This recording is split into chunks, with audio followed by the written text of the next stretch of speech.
বললো মাল আনতে, এখন মরে গেল। তাহলে এখন এই মালটা কি করবো? না বাবা, এখন মাল গেলে হবে না, এখন ঠাকুমাকে সান্ত্বনা দিতে হবে দেখছি। যাই মা, ঠাকুমাকে একটু সান্ত্বনা দিয়ে আসি। দাদু, দাদু, আমারও ভাতার মরে গেল রে। দেখি ভাতার বলছি না, এটা তো আমার দাদু হয়। মাল লাগিয়ে নেশে হয়ে গেছে দেখছি। আমার দাদু মরে গেল রে।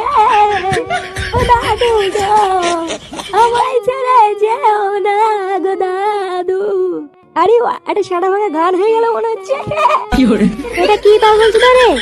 তাই তো দেখছি ওরা। একটা কথা আমার মাথায় কিছুতেই ঢুকছে না। কি কথা? আচ্ছা, দাদু মরেছে ল্যাংচার, কিন্তু ফুটো কাঁদছে কেন? তা ঠিকই বলেছিস, আমার তো মাথায় কিছু ঢুকছে না।